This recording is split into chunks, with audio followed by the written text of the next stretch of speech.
kita Muardi di acara yang tentunya spesial di setiap harinya.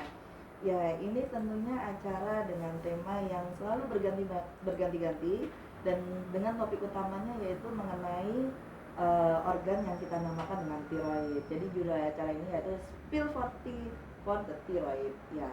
Jadi kita akan kedatangan kedua tamu, yaitu dua narasumber yang ahli di bidangnya, yang nanti kita akan bertanya tentang banyak hal tentang organ tiroid. Nah, seperti pada judulnya, kita akan banyak berbicara atau berbincang-bincang mengenai benjolan di organ kita yang dinamakan oleh tiroid. Ya, mungkin yang pertama kali kita perkenalkan narasumber yang pertama. Monggo silakan Dokter Andi bisa memperkenalkan diri. Ya, selamat pagi semuanya. Assalamualaikum. Nama saya Dr. Widianti. Ya, saya dokter bedah onkologi di Rumah Sakit Dr. Muardi ini. Ya, seperti dokter bilang tadi memang sehari-hari tiroid ya yang untuk ini ya. Betul. Mungkin narasumber kita yang kedua, silakan dokter. Ya, terima kasih Dr. Yulia. Halo, selamat pagi semuanya. Perkenalkan, nama saya Dr. Patricia Marina, spesialis kedokteran nuklir. Biasanya dipanggil Dr. Ica. Ya, jadi saya di sini bekerja sebagai dokter spesialis kedokteran nuklir.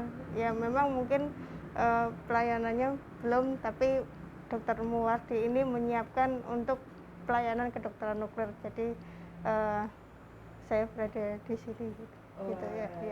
Luar biasa, kita beruntung nih kedatangan dua narasumber yang sangat kompeten dan tentunya bisa bertanya banyak hal kepada kedua narasumber kita.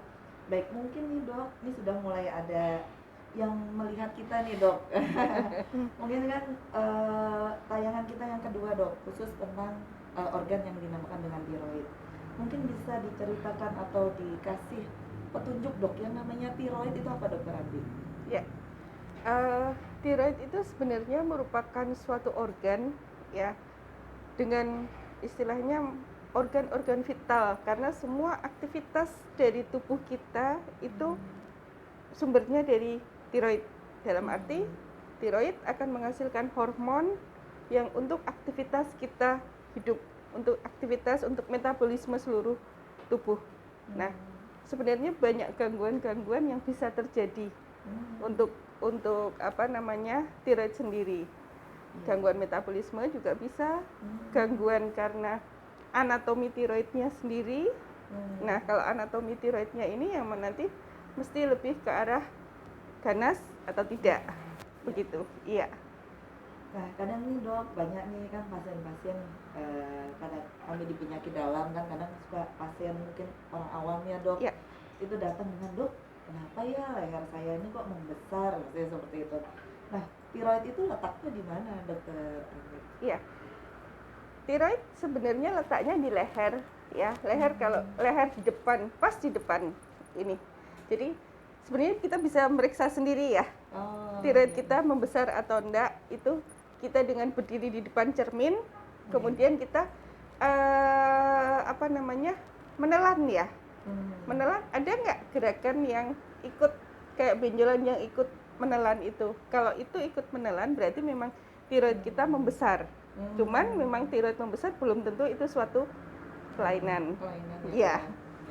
Jadi kadang-kadang mungkin sesekali ya dok ya, kita harus suka ya, bukan narsis ya, tapi mengaca gitu, terus melihat diri kita sendiri, mungkin ada perubahan atau tidak, terutama di daerah leher. Jadi mungkin banyak yang belum tahu kalau di daerah leher nih ada organ penting ya dok ya, yang dinamakan dengan tiroid. Jadi nanti bisa seperti yang dikatakan dokter nanti tadi, mungkin mendangak ya dok ya, mendangak, terus dengan posisi menelan, bisa menelan air atau menelan air ludah ya dok, sambil diraba. Ya, dilihat ada benjolannya enggak itu di dalam cermin ya, jadi biar biar bisa kelihatan. Ya, mungkin kalau ditekan sakit apa enggak gitu ya dok, panas atau enggak ini lehernya gitu. Oh, berarti seperti itu ya dok, ternyata organ penting itu ada di sini. Iya. Baik. Nah, lagi dok tentang tiroid, mungkin kita kasih introduction dulu ya dok tentang Boleh. organ kecil ini. Nah, organ kecil ini kan dinamakan tiroid. Tadi sudah dijelaskan oleh dokter Anti fungsinya ya dok. Ternyata banyak sekali dan cukup vital. Nah, kalau misalnya ada kelainan nih dok, misalnya seperti benjolan. Nah, itu biasanya kenapa ya dok ya benjolan-benjolan itu dok di Ah. leher? Ya, kalau biasanya kami kalau memang kita pastikan dulu apakah itu memang benar tiroid atau bukan. Kalau benjolan yang di leher, kalau itu memang pasti istilahnya pasti suatu tiroid, berarti kita harus menentukan apakah itu saya bilang tadi karena anatominya atau karena produksi hormonnya. Karena dua itu bisa berdiri sendiri, tapi bisa dua-duanya. Jadi memang anatominya bermasalah dengan produksinya yang bermasalah juga. Ya, jadi memang kalau misalnya itu memang hanya produksinya aja, ya kemungkinan kalau seperti itu tidak perlu untuk pembedahan. Cukup dengan medikamentosa. Ya, tapi kalau memang bukan karena produksinya, tapi karena anatominya, karena pabriknya. Nah, itu yang mungkin memang butuh istilahnya tindakan-tindakan pembedahan. Begitu. Ya. Jadi memang kadang kan pasien juga ini kenapa gitu ya, apalagi wanita ya dok, mungkin kan sangat perhatian dengan tubuhnya gitu. Kenapa menonjol gitu kan. Mungkin kalau kami di penyakit dalam biasanya akan kita screening dulu ya dok. Jadi fungsi dari tiroidnya, kemudian tadi bentuknya, apakah benar membesar atau tidak. Kemudian mungkin ada langkah selanjutnya, misalnya seperti dicek laboratorium, kemudian kita akan USG ya dok. Nanti jika ada indikasi ke arah benjolan yang memerlukan diagnostik yang lebih lanjut, biasanya akan kami kirim ke bagian bedah juga gitu. Nanti dari bagian bedah, yaitu dari bagiannya dokter Anti itu dia akan melihat lebih dalam ya dok ya. Kira-kira ini perlu apa langkah selanjutnya, perlu operasi atau mungkin hanya perlu obat dan lain sebagainya. Nah ini dok, karena ini jarang dibicarakan nih dok, terutama di. Nah kita akan mungkin menjawab satu pertanyaan dulu ya dok dari Instagram. Baik. Nah izin bertanya dokter, saya mempunyai nodul solid tiroid kiri. Ukurannya 1,05 dikali 0,72 dikali 0,59 dan ada nodul di ismus ukuran 0,76 kali 0,37 cm dan ada limfadenopati koli kanan ukuran 1,58 kali 0,74 cm. Lanjut di komen berikutnya. Iya nih dari Mbak Sinta Sylvia. Ini ada komen, belum selesai nih. Ya mungkin nanti sambil diselesaikan dulu, dan saya rasa nih ini paham betul nih dok, maksudnya dia memperhatikan betul ya gitu. Nah mungkin kita bahas sedikit dok tentang nodul solid tiroid. Nah kalau dari dokter Anti menemukan pasien dengan nodul solid tiroid itu apa ya dok? Ya kalau itu nodul solid memang lebih kemungkinan itu karena anatominya. Bukan karena metabolismenya. Kalau metabolisme biasanya dia lebih ke arah diffuse ya bentuknya ya, bentuk diffuse. Nah kalau seperti itu memang biasanya saya ini kan dengan USG untuk kita lihat lebih ke arah mana sebenarnya. Tapi untuk yang lebih bagus mungkin memang dengan sidik tiroid ya, biar lebih kelihatan. Kalau dengan sidik tiroid akan lebih kelihatan itu ganas atau enggak. Iya. Nah berarti ini karena udah disinggung sama dokter Anti. Dokter Ica ya. Mungkin bisa dikasih introduction dulu dok. Kapan kita mau ke dokter Ica? Iya, baik. Memang biasanya pasien-pasien yang datang ke kedokteran nuklir biasanya dari dokter bedah onko, misal dokter Anti atau penyakit dalam. Tapi ada beberapa juga yang dia datang sendiri. Biasanya kalau datang sendiri itu mereka itu dari mulut ke mulut, dan biasanya pada pasien-pasien yang hipertiroid itu. Tapi kalau misalkan dari dokter Anti terus datang ke kita misal dengan nodul, nah nanti kita lakukan sidik kelenjar tiroid itu dengan menggunakan radioaktif gitu. Radioaktif, jadi kita namakan dengan teknesium 99M. Ini kita lakukan sidik tiroid, lalu kita lihat fungsinya. Itu apa radioaktif itu apakah menangkap di nodulnya atau tidak gitu. Untuk melihat fungsinya, fungsi dari nodul itu. Misalkan kalau tidak menangkap radioaktif itu kita namakan nodul dingin gitu. Jadi tidak menangkap, dan nodul dingin ini memang dari literatur itu 20% itu menuju suatu keganasan gitu. Jadi kita bisa lihat kemungkinannya, ini kemungkinan 20% ganas. Kalau misalkan ganas, nanti kita kembalikan lagi ke dokter anti untuk dilakukan tindakan misalkan operasi gitu. Tapi kalau misalkan nodulnya panas, misalkan menangkap radioaktivitasnya itu tinggi, biasanya kita bisa lakukan dengan namanya ablasi dengan iodium radioaktif itu. Gitu. Nah ini kan Dokter Ica sudah memberikan sedikit penjelasan, Dok. Mungkin ada yang mau disampaikan Dokter Ica supaya sepertinya masih asing ya, Dok, tentang kedokteran nuklir nih nanti, dan sudah ada di Muardi ya, Dok ya, tapi belum melakukan pelayanan ya, Dok ya. Kalau di Muardi sendiri akan rencana ada pelayanan gitu, rencana mungkin ya secepatnya ya, Dok. harapannya secepatnya gitu. Tunggu episode selanjutnya. Nah, Dokter Ica bisa jelaskan, Dok, mungkin ada yang mau ditayangkan, Dok, tentang kedokteran nuklir atau mungkin dari PowerPoint, silakan, Dokter. Oh ya, terima kasih. Jadi sebelumnya kita harus tahu dulu ya kedokteran nuklir itu apa. Kedokteran nuklir itu suatu cabang ilmu kedokteran yang menggunakan radioaktif sumber radiasi terbuka untuk melihat fisiologis atau biokimia.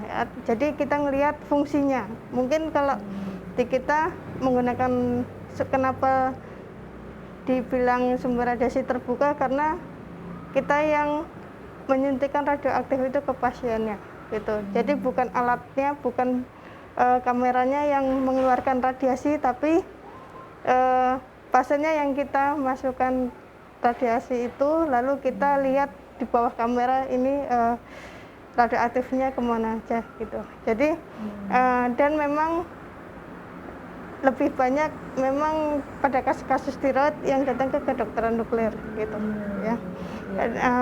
Dan memang di kedokteran nuklir sangat ya bermanfaat, sangat berperan dalam tiroid ini gitu ya. Misalkan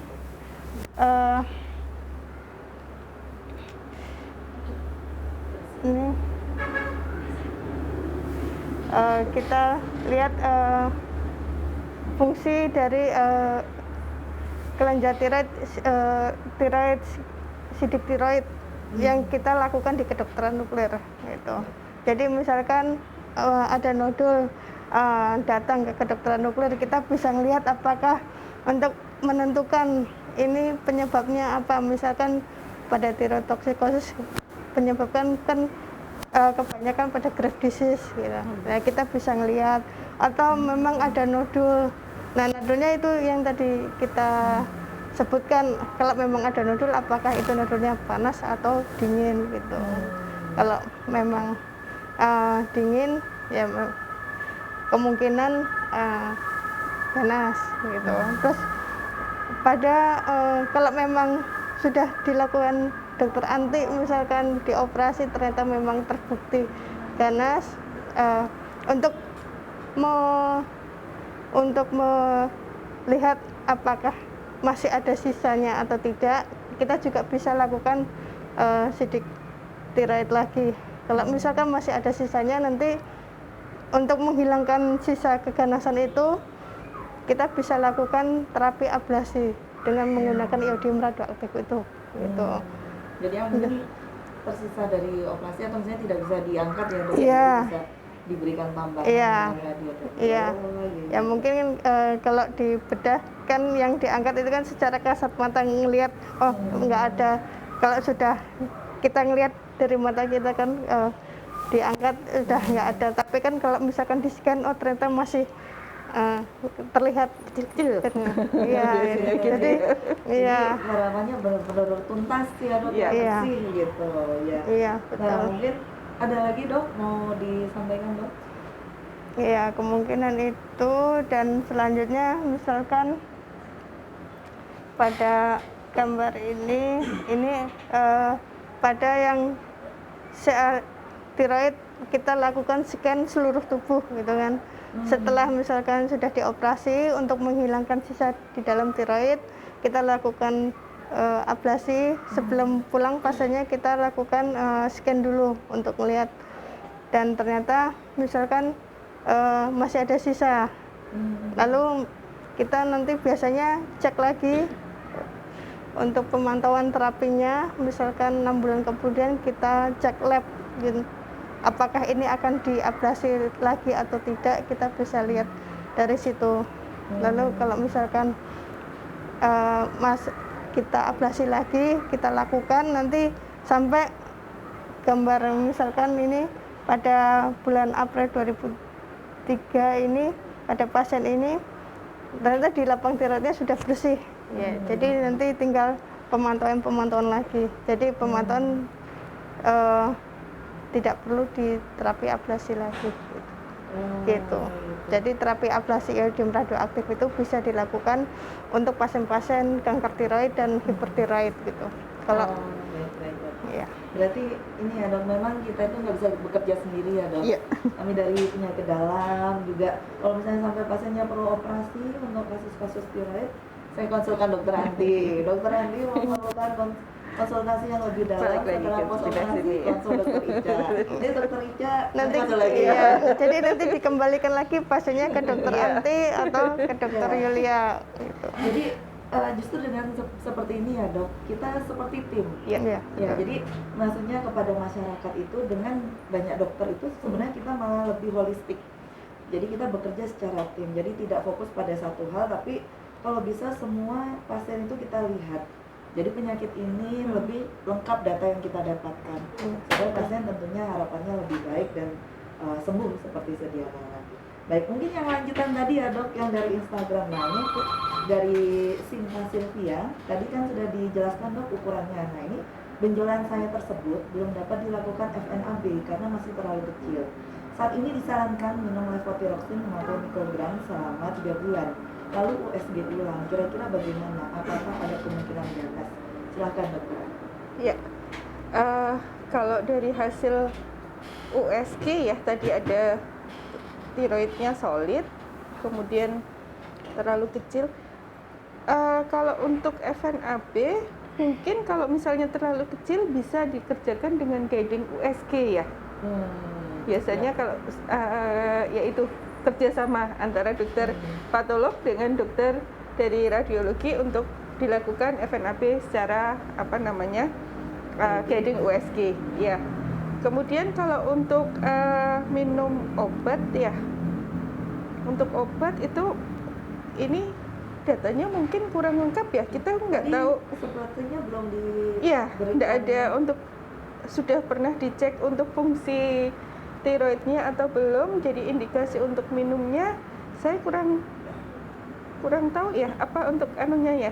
Sedangkan untuk kemungkinan ganas atau enggaknya tetap kita harus lihat dari hasil FNAB-nya. Dari USG tidak bisa kita pakai pedoman 100% untuk menentukan itu suatu malignansi atau bukan, suatu keganasan atau bukan.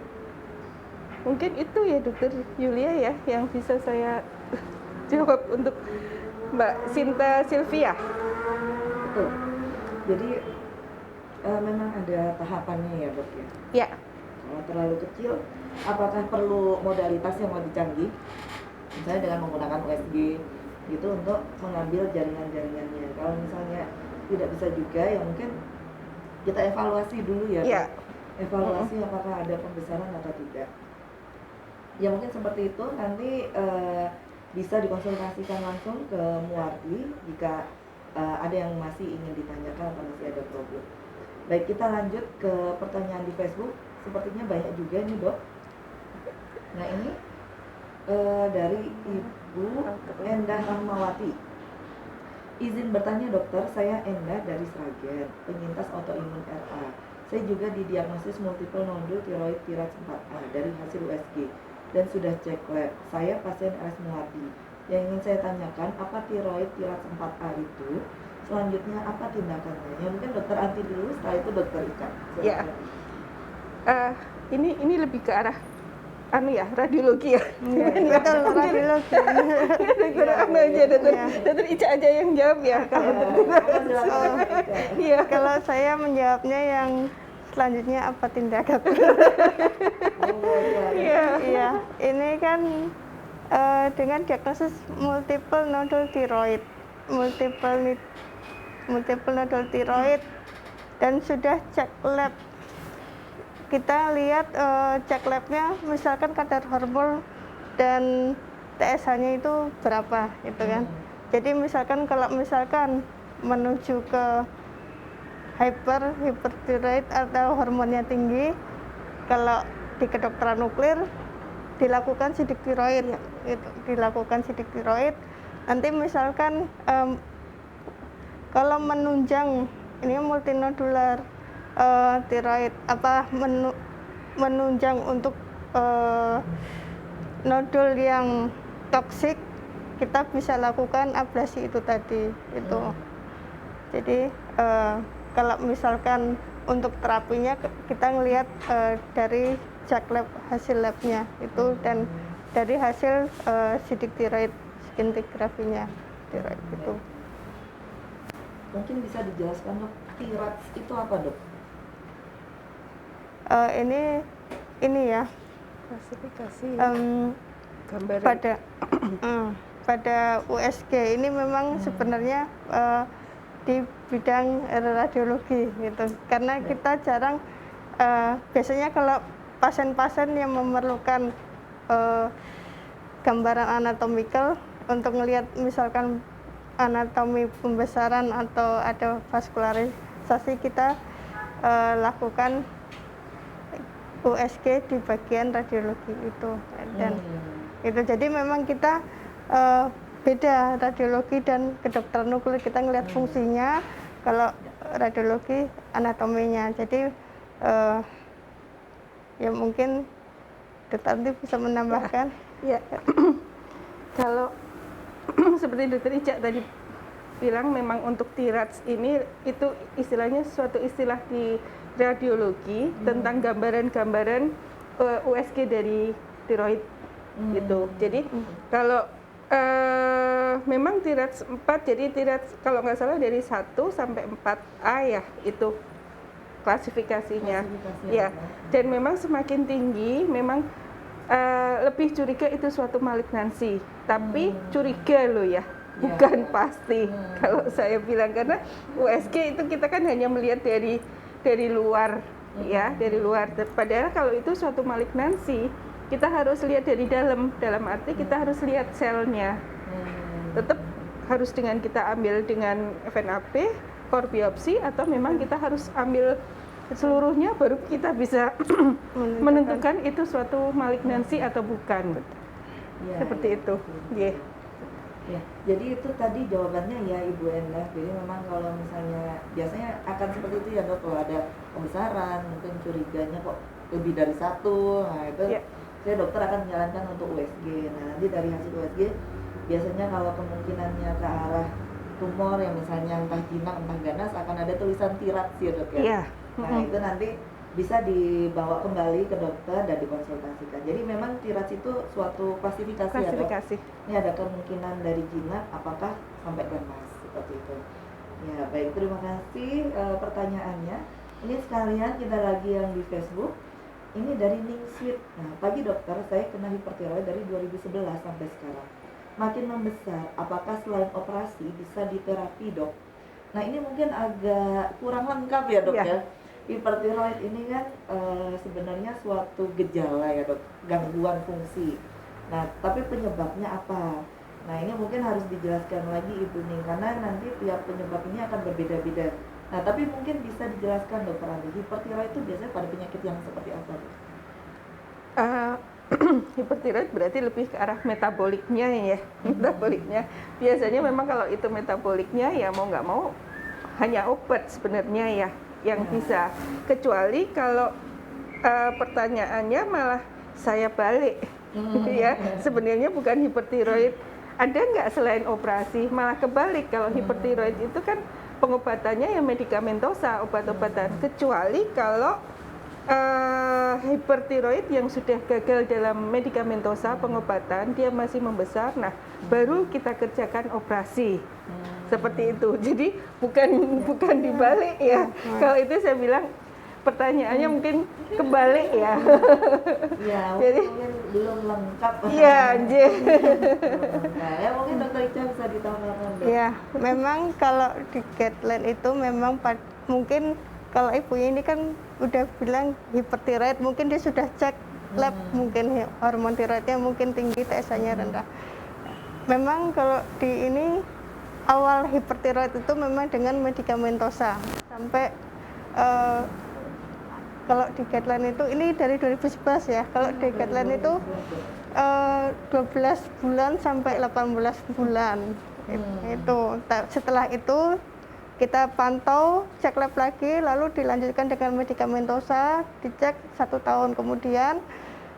Kalau ternyata masih tinggi, itu bisa alternatif operasi atau dengan ablasi dengan iodium radioaktif itu. Tapi kalau hipertiroid mungkin kalau opsi operasi mungkin kurang ya dok ya. Iya, agak resikonya berat ya. Nah, jadi mungkin bisa dengan iodium radioaktif itu kita lakukan ablasi dengan iodium radioaktif. Misalkan pasiennya kita cek dulu dengan sidik tiroid, lalu cek lab hormon tiroid yang terbaru, kita lihat kadarnya berapa, lalu kita lakukan dosis iodium radioaktifnya itu, bisa dilakukan terapi dengan iodium radioaktif itu. Dan kalau hipertiroid biasanya tidak perlu menginap dan rawat jalan gitu. Jadi misal sekarang diberikan, diminum, nanti boleh langsung pulang gitu. Gitu. Terus mungkin ada persiapan nggak dok, misalnya kalau harus melakukan khusus seperti itu? Iya, betul. Ini kan dari 2011 ya, mungkin pasiennya sudah minum obat anti tiroid ya.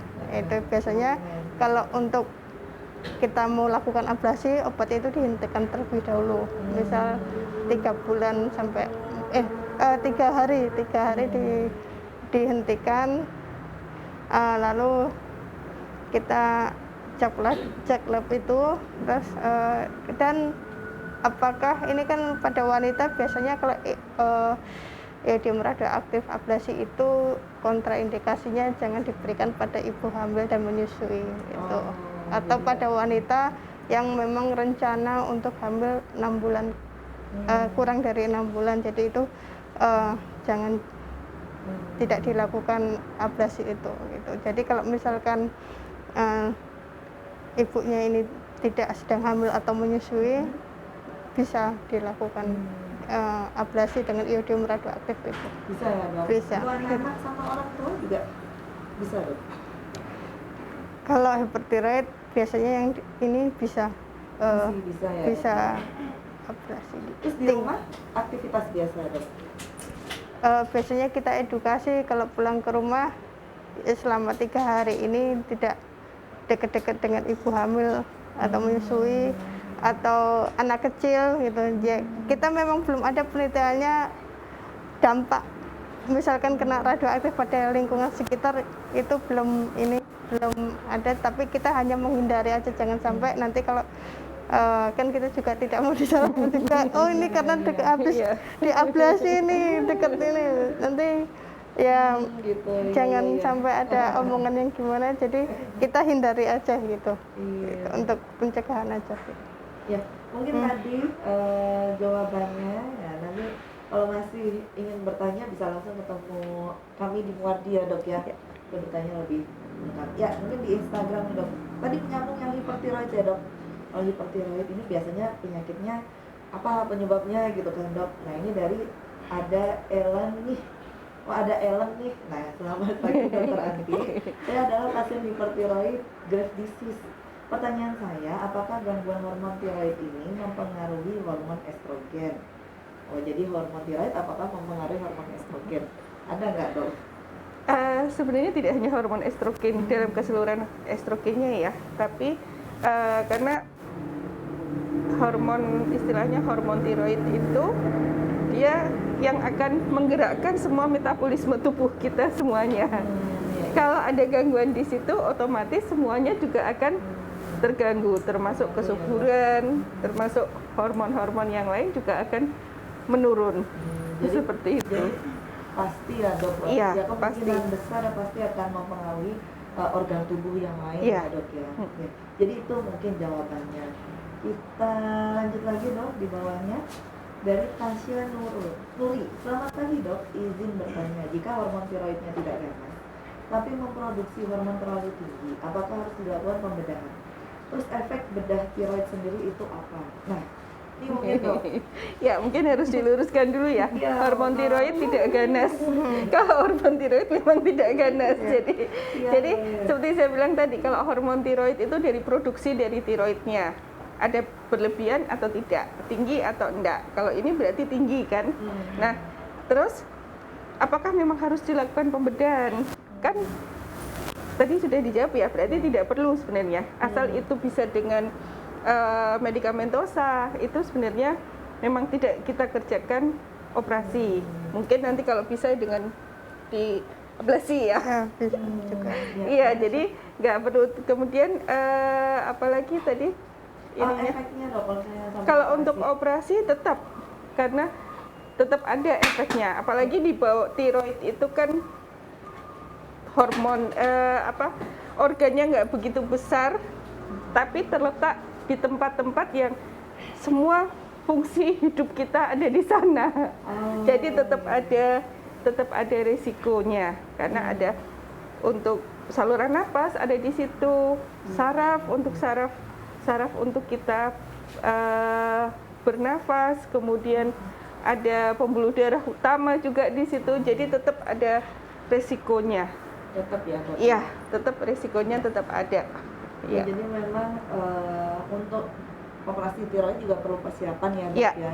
Jadi memang semua pasien itu yang ingin melakukan tindakan itu memang akan dilihat dulu secara menyeluruh oleh dokter bedah ya, dok. Iya. Apakah memang harus operasi atau tidak? Apakah layak untuk operasi atau tidak? Mungkin seperti itu ya, dok. Ya, ini itu tadi jawabannya. Nah, ini dari Sinta Setia ini, dok. Apakah ada pengalaman dokter dalam memberikan levotiroxin? Apakah banyak berespon? Dan apakah aman mengingat itu pengobatan hormonal bisa beresiko memicu kanker payudara atau kanker ginekologi? Nah, silakan dokter. Iya. Ya, sebenarnya itu bukan pengobatan hormonal, tapi bukan memicu kanker ya, karena memang itu hanya menggantikan untuk menstabilkan hormon hormon kita, baik yang itu yang turun maupun yang itu yang naik, kan jadinya ya bukan suatu hal yang patut kita takuti lah gitu. Betul. Jadi mungkin ibu, jadi banyak pasien ya, dok, karena mungkin ini obat apa, terus misalnya kok obatnya banyak, Iya. terus diminum jangka waktu yang lama seumur hidup. Iya, Jadi betul. nanti gimana nanti efeknya sama badan yang lain? Sering ditanyakan seperti Iya. itu sih, dok. Ya, pada pasien-pasien. Jadi memang untuk penyakit-penyakit yang pengobatannya lama atau mungkin penanganannya khusus, karena pasien memang harus diberikan penjelasan yang Iya. lebih lengkap gitu. Mungkin itu tadi jawabannya, Ibu Sinta.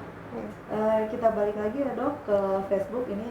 Sepertinya menarik nih, dok, nih, karena ini jarang nih kita membicarakan tentang tiroid.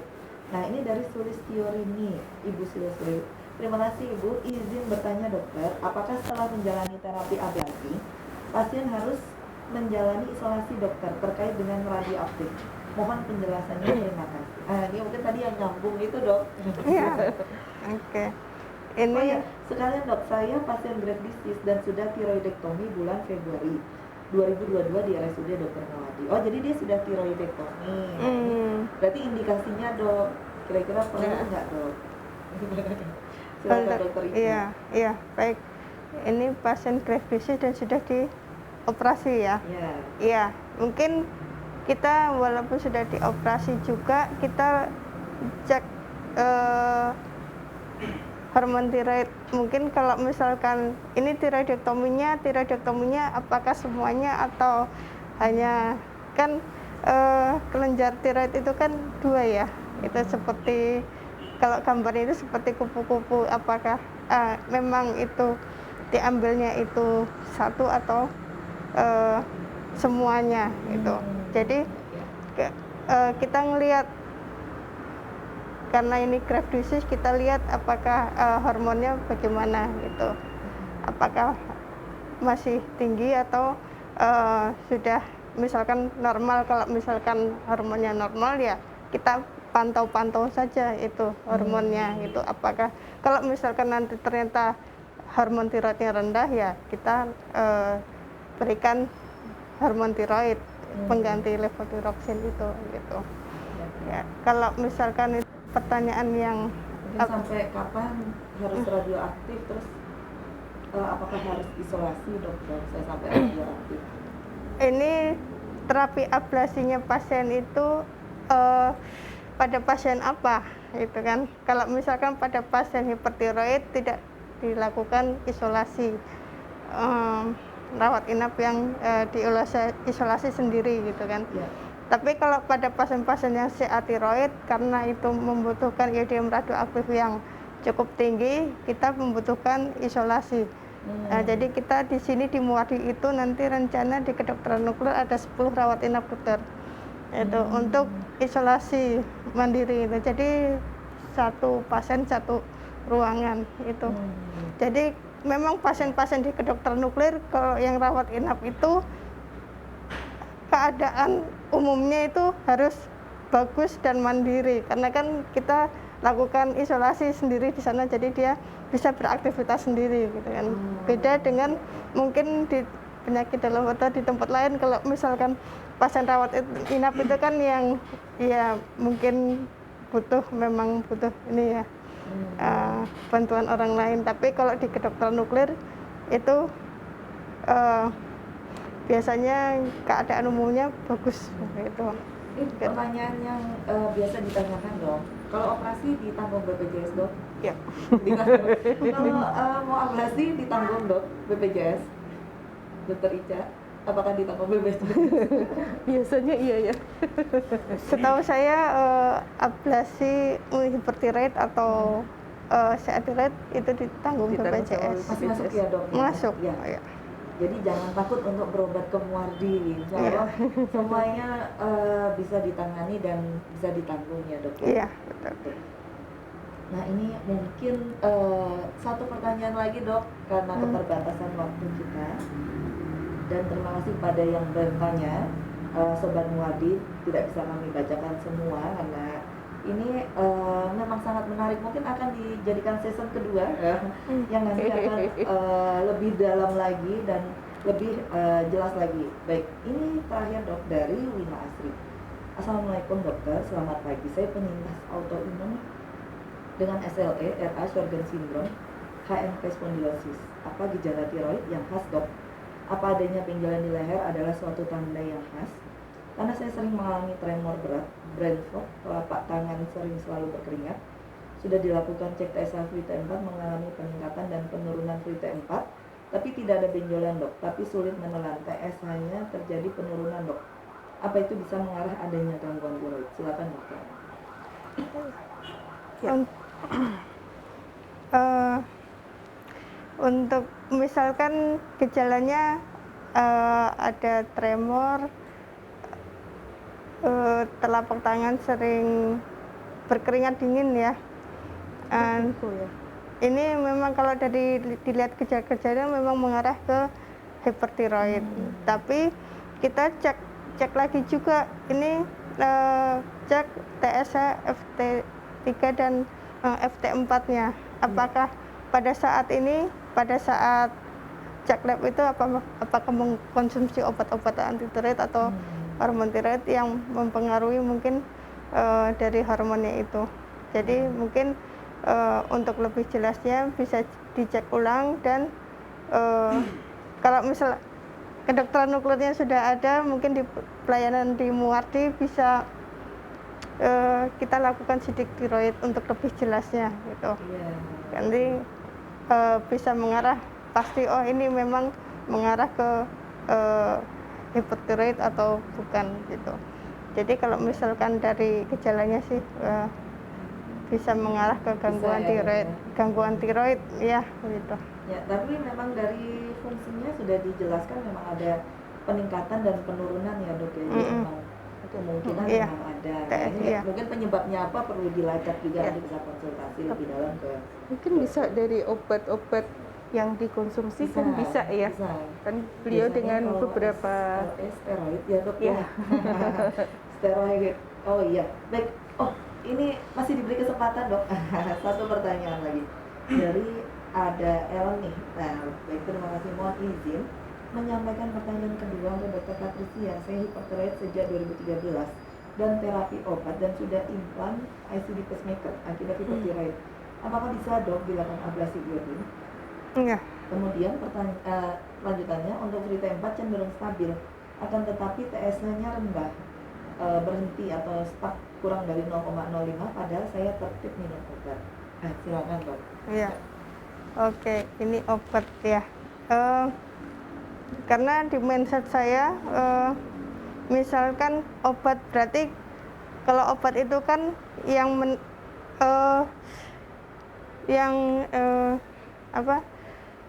obat itu berarti kan yang berlawanan dengan tubuh kita. Misalkan kalau misalkan kita mengkonsumsi levotiroxin itu kan hormon tiroid ya. Itu berarti kan suplemen. Jadi maksudnya kita memang butuh hormon tiroid dan kita konsumsi dari luar untuk pengganti hormon tiroid. Misalkan yang pada pasien-pasien yang pasca tiroidektomi. Kalau misalkan ini obat berarti obat anti tiroid ya. Ini konsumsinya. Jadi kalau misalkan pada pasien hipertiroid terapi obat anti tiroid sudah implan pacemaker akibat hipertiroid. Jadi misal apakah bisa dilakukan ablasi, kita lihat pantau ini kita lihat hormon tiroidnya dan kalau misal di kedokteran nuklir sekali lagi dilakukan sidik tiroid untuk melihat apakah ini memang benar-benar sangat menunjang untuk diagnosis hipertiroid. Kalau misalkan nanti emang benar-benar hipertiroid, menurut guideline sih bisa dilakukan ablasi dengan dosis yang ya kita sesuaikan. Itu dosis iodium radioaktifnya. Iya, tapi pasien ini ada implan ya dok, jadi nggak ada Iya. masalah ya? Enggak. Ada pacemaker. Iya, enggak berpengaruh itu. Karena kan kita menggunakan iodium radioaktif itu pengaruhnya dia langsung ke target yang ada hormon iodinnya, iodin itu. Jadi dia langsung masuk ke Sel-selnya gitu. ya sel yang mengandung iodium itu, iodin itu. Baik, terima kasih banyak Dokter Anti, Sama-sama, Dokter Dokter Ika. Lia. Ya, mungkin sedikit lagi, silakan diberikan closing statement Dokter Anti. Mungkin singkat aja Dokter Anti dan Dokter Ika. Ya, kalau dari saya ya kita tetap harus aware ya. Mulai kita istilahnya sadari, bukan sadari ya nih tiroid ya.